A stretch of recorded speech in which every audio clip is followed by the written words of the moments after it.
성경에는 하나님께서 바울 사도를 통해서 권면해 주신 말씀이 굉장히 많습니다. 그 중에 우리가 오늘은 데살로니가 교회에 권면하는 바울의 권면, 첫 번째 한번 생각해 보기로 하겠습니다. 바울 사도가 데살로니가 교인들에게 권면한 내용을 오늘 본문에서 세 가지로 요약이 되는데, 첫째는 교회 지도자들의 노고를 알아달라 그런 얘기입니다. 알아주라 그런 얘기죠. 두 번째로는 교회 교인들끼리 상호간에 화목하라. 세 번째는 교회의 연약한 자들을 잘 돌보아 주어라.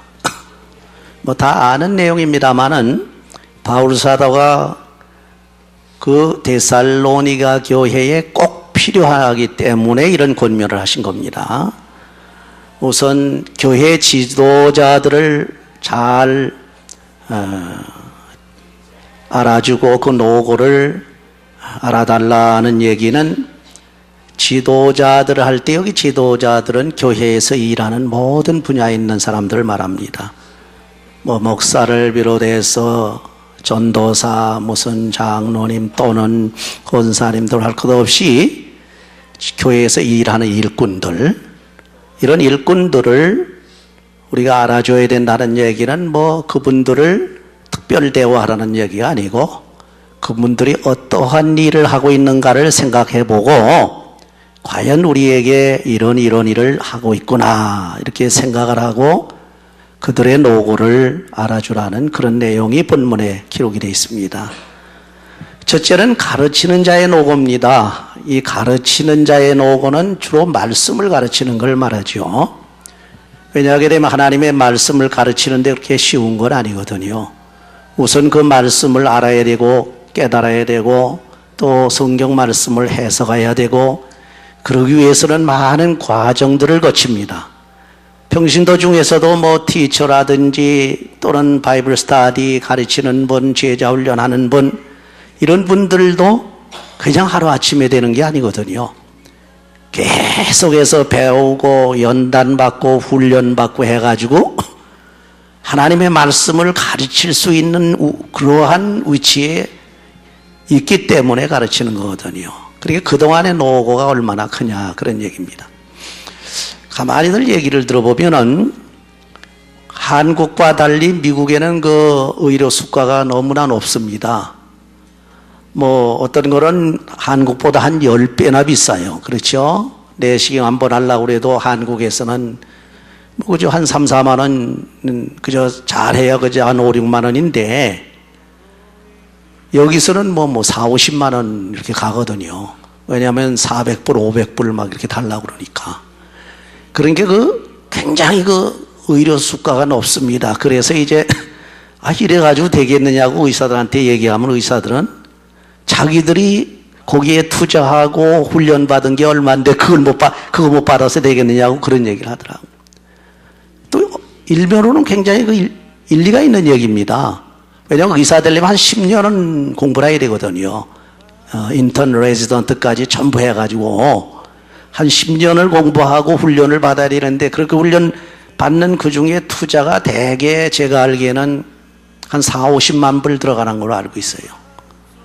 한 4, 50만 불 들어가고 또 노력이 얼마나 밤잠 자지 못하고 말이죠. 피곤하고 온몸이 아픈데도 그 훈련 받는 그렇게 의사로서의 연단받는 그 노고 우리가 생각하지 않을 수 없는 거죠. 그럼에도 불구하고 한국과는 너무 차이가 지니까 불만이 많은 겁니다. 가르치는 것도 마찬가지예요. 그러면 다스리는 것에 대한 노고입니다. 이 다스리는 것도 쉬운 게 아니지요.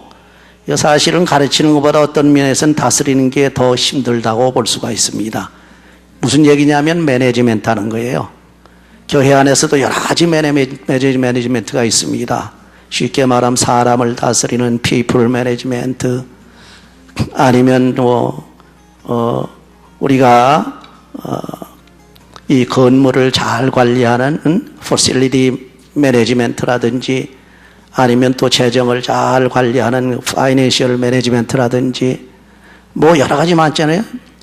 이런 매니지멘트를 하는 것도 굉장히 노고가 있으니 교인들이 하나하나 거기에 수고할 때 그 노고를 알아주라 그런 얘기죠. 그 다음에 하나는 권하는 자들의 노고를 알아줘라. 권하는 자. 이 권면하는 거는 주로 전문가가 물론 교육자지만은 그 다음 우리 한국의 직분을 봤으니 권사님들이 사실 많이 해야 됩니다. 그래서 권할 권자를 쓰지 않아요. 권사라고. 그러니까 교회에서 교인들이 이게 여러 가지 어려움을 겪을 때 마음의 상처를 입는다든지 말이죠. 약해졌다든지 어려움을 겪었다든지 병들었다든지 할 때는 권사님들이 살피셔야 된다는 거죠. 살피고 권면하고 기도해주고 이게 권사님들이 하는 일이거든요. 그래서 이 권면하는 권사님들에 대해서 그 노고를 알아줘라. 결국 교회의 모든 지도자들의 노고를 알아주라고 하는 것이 바울사도의 권면의 첫 번째입니다. 두 번째로 바울사도가 무슨 권면을 말하고 있냐 하게 되면 교회 안에서는 무엇보다도 화목하라는 얘기입니다. 교인들끼리 상호간에 화목하라 그런 얘기. 근데 서로 이게 화목한다는 얘기를 우리가 일반적인 생각, 일반적인 의미로 생각하면 안 됩니다. 교회 안에는 반드시 표준이 있어요. 세상에서는 말이죠. 서로 그저 사이가 안 좋았다가도 저 술집에 가서 술 한잔 나누면서 그저 화목하고 막 이러는데 오해를 풀고 그러는데 교회는 그런 것이 아니거든요. 그렇죠? 교회는 뭐 술 한잔 가지고 화목하는 것도 아니고 뇌물을 써서 화목하는 것도 아니고 인간의 어떤 방법을 가지고서 화목하는 것이 아니라 지도자들의 역사를 따라 하라는 겁니다. 지도자들의 역사라는 건 뭡니까? 지도자들이 무슨 역사를 합니까? 말씀의 역사라거든. 결국 하나님의 말씀을 따라서 화목하라는 겁니다. 하나님의 말씀은 어떻게 우리에게 말씀하고 계시는가? 만약에 하나님의 말씀에 비춰봐 가지고 내가 잘한 것이 있으면 물론 좋지만은 하나님의 말씀에 비춰봐 가지고 내가 잘못한 것이 있고 그것은 안 되겠다면 그 자리에서 빨리 포기할 수 있는 그런 그 용단도 필요하다는 거죠. 그래서 우리의 모든 생활의 지침, 표준이라고 하는 것은 하나님의 말씀이에요. 말씀을 따라하라는 겁니다. 교육자들이 뭐 교회 와서 다른 거 가르치지 않거든. 수학 가르치는 것도 아닙니다. 영어 가르치는 것도 아닙니다. 역사를 가르치는 것도 아니에요. 하나님의 말씀을 가르친단 말이에요. 이 하나님의 말씀으로 역사하고 사역하는 그 지도자들의 역사를 따라서 교인들끼리 화목을 하라 그런 얘기입니다.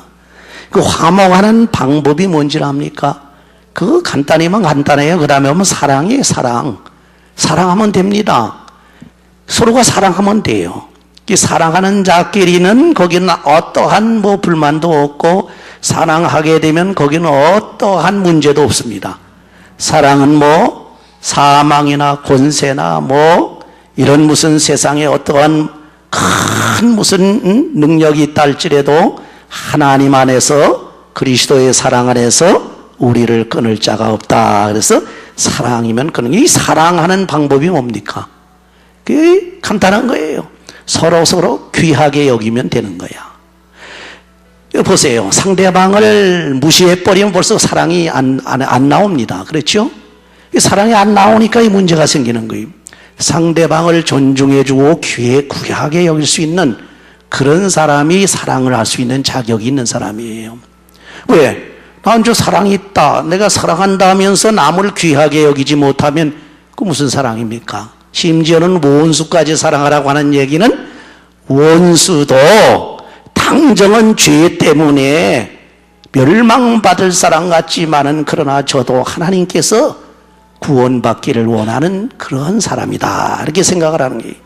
그러고 보면 원수까지도 사랑하는 사랑이라는 얘기는 상대방을 그만큼 귀하게 여기기 때문에 사랑이 온다는 거예요. 상대방을 무시하는데 그 사람에게 사랑이 갑니까? 안 가거든요. 상대방을 그야말로 천하게 여기는데 그 사람에게 무슨 뭐 대접할 줄 일이 없거든. 그 사람을 대우할 일이 없거든요. 그렇게 상대방을 귀하게 여긴다고 하는 얘기는 사랑을 줄 수 있다는 얘기고 귀하게 여겼다는 얘기는 이미 벌써 사랑이 갔다는 얘기예요. 내가 사랑을 했다 하게 된 그 사람이 귀한 거예요. 여러분, 자녀들을 왜 사랑합니까? 부모들이 자녀들을 사랑하지 않는 사람이 있습니까? 없거든요. 왜? 자녀들이 귀하기 때문에 그래요. 더군다나 결혼해가지고 가지에 아이를 낳아가지고 귀여운 아들, 딸, 그 보면은 말이죠. 그렇게 귀합니다. 그렇죠? 그거 이상 귀한 게 없지요. 그렇기 때문에 그 아들, 딸을 위해서 모든 것을 다 희생하는 거야. 그게 사랑이에요. 사랑은 희생이 따르게 되거든요. 자기를 희생하는 겁니다.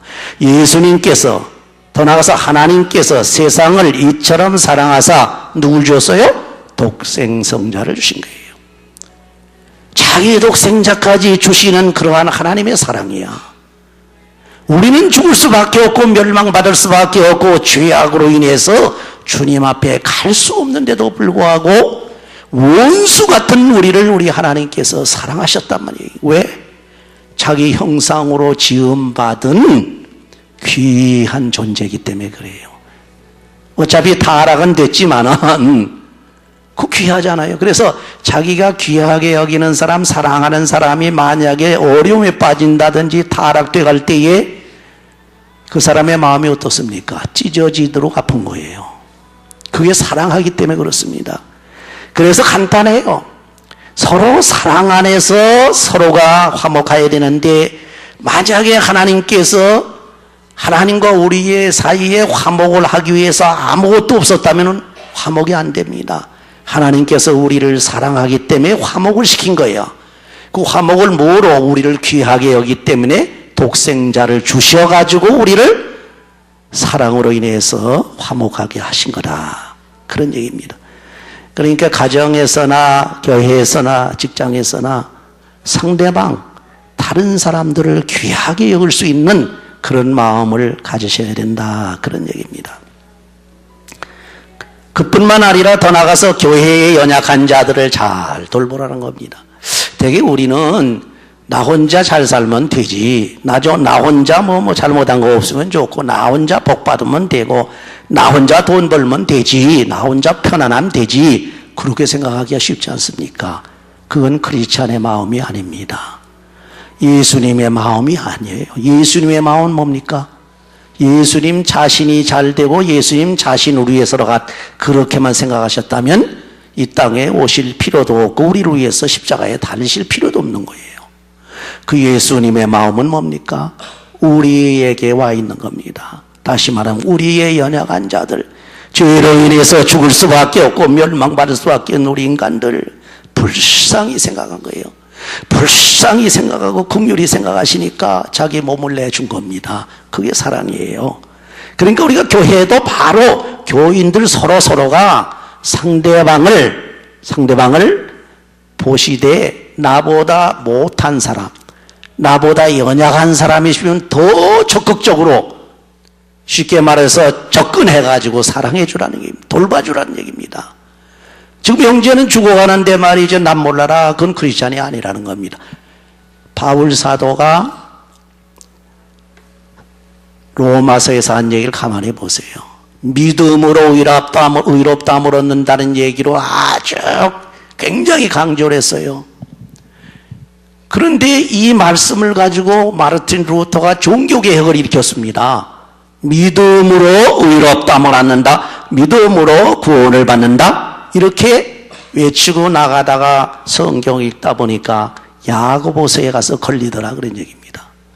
그 야고보서에 가보니까 네가 믿음으로 의롭다함을 받는다고 그렇게 그러냐? 내가 믿음으로 의롭다함을 받는다고 그러는 건 의롭다 하는 그 행위를, 그 결과를 내게 믿음으로 보여달라 그랬어요. 야고보 선생이. 그러니까 아브라함이 믿음으로만 의롭다함을 받은 것이 아니라 행함으로도 의롭다함을 얻었다 그랬거든. 결국 믿음과 행함은 다른 것이 아니고 하나다 그런 얘기. 그 이율배반적인 같은 것이 어떻게 하나냐? 쉽게 생각을 해보세요. 제가 이 손바닥을 보면은 제 손입니다. 손에 안이 있고 밖에 있어요. 그렇죠? 근데 안에도 손바닥이 손이라고 그래요. 밖에도 손이라고 그래요. 그렇죠? 안에 믿음도 또 구원을 받는 의가 돼요. 밖에 있는 행함도 구원받는 의가 돼요. 단 믿음과 행함이 떨어지지 않아야 됩니다. 만약에 믿음이 있노라고 하면서 너희가 행함이 없다고 하면 그 믿음이 무슨 믿음? 죽은 믿음이라. 쉽게 예를 들었죠. 너희들이 믿음이 있노라고 하면서도 너희 형제들이 굶어가지고 그야말로 배고파하고 굶주리고 추워하고 그저 먹을 것이 없고 하는데 난 몰라 하라 하고 지나간다 그러면 그게 무슨 믿음이냐 그런 얘기죠. 그러니까 우리가 나 혼자 스스로 나만 잘 살면 된다, 그건 독선주의자입니다. 그것은 혼자만 잘 살려고 하는 자체는 어떠한 의미에서 크리스찬의 심정이 아니, 그리스도의 마음이 아니란 말이에요. 내가 못 살아도 남을 도와줘야 되는데 내가 잘 살면 더 도와줘야 된단 말이죠. 그렇죠? 내가 건강하면 남을 더 부축해줘야 돼요. 내가 건강치 못해도 보세요. 그 장애인들 그런 시설에 가보기에는 장애인들이 꽉 모여가지고 서로서로 도와주는 그런 장면을 봅니다. 쉽게 말하면 조금 몸이 성한 사람, 더 나은 사람이 잘 걷지 못하는 사람을 부축입니다. 물론 발런티어 여기 저 성한 사람들이 가서 봉사를 합니다만은 자기들끼리 그래요. 자기들끼리. 그러니까 결국 교회 안에서도 연약한 자들을 도와주라 그런 얘기입니다. 어떻게 도와주느냐? 간단하게 설명을 합니다. 본문에 있는 그대로입니다. 첫째, 규모 없는 자들을 권계하라 그랬어요. 규모 없는 자라는 말이 여러 가지로 번역이 되는데 그 중심 뜻이 뭐냐 하게 되면 이게 질서가 없는 자예요. 다시 말하면 이게 분수가 없는 자란 말이죠.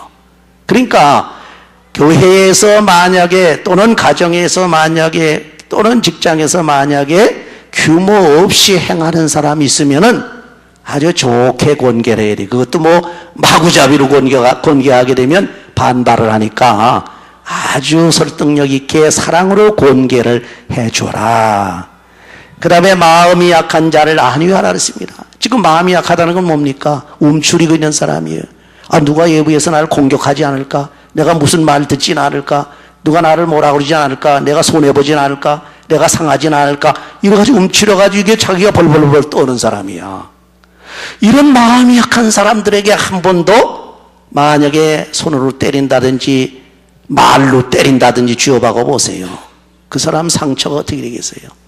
그렇게 상처가 있는 사람을 긁어서는 안 된다는 얘기죠. 그렇죠? 그래 긁지 말라는 얘기입니다. 그런 사람을 오히려 위로해 주라. 얼마나 지금 마음이 그렇게 안 됐습니까? 얼마나 마음이 상하십니까? 그러면서 그 마음을 위로해 주라는 겁니다.